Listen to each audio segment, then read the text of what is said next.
Last month, I told you how hypocritical right-wing political operatives hijacked a discussion about anti-Semitism on college campuses to attack Harvard President Claudine Gay. This week, they finally forced her out, and now they're coming for you next. The attacks on Claudine Gay were never about her education, her qualifications, or her citations. They were about her representation as a black woman at the nation's most elite university. One conservative claimed that by removing Claudine Gay, we are returning to a colorblind, performance-based society. Let's be clear, America has never been a meritocracy. For hundreds of years, mediocre white men could go to college, buy a home, or climb the corporate ladder to success because colleges, businesses, and government openly excluded women, black people, and other people of color. Who was enforcing those rigorous standards when white men ran everything? Former Harvard President Derek Bach, who ran the university from 1971 to 1991, didn't even have a PhD. And rich white guys like George W. Bush and Donald Trump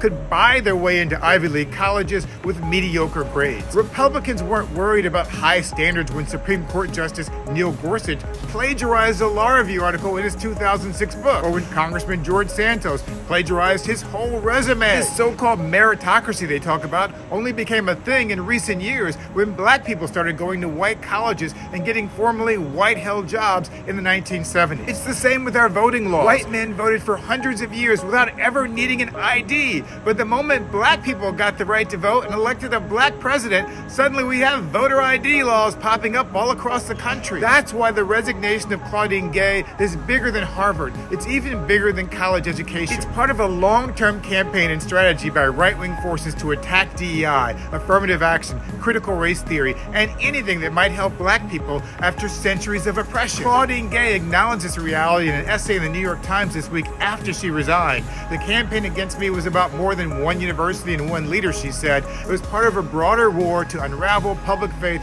and pillars of American society. I would go even farther than that. It's about dismantling any progress made by black people that threatens white supremacy. We've only had two brief moments of black political progress in America's nearly 250-year history. The first was the 12 years of Reconstruction from 1865 to 1877. The second was the 14 years of the Civil Rights Movement from 1954 to 1968. The other 222 years were filled with white people griping and plotting to do everything they could to stop black people not only from advancing, but also from being compensated for hundreds of years of inequality. That's why Republicans attacked and dismantled affirmative action on college campuses. That's why Republicans are fighting student loan debt relief that disproportionately helps black borrowers. That's why Republicans block debt relief to help black farmers who have been victims of government discrimination. That's why Republicans sued a private black venture capital fund that simply wanted to help black women entrepreneurs. And that's why the Republican-dominated Supreme Court is rewriting the 14th Amendment to declare any attempt to help black people to be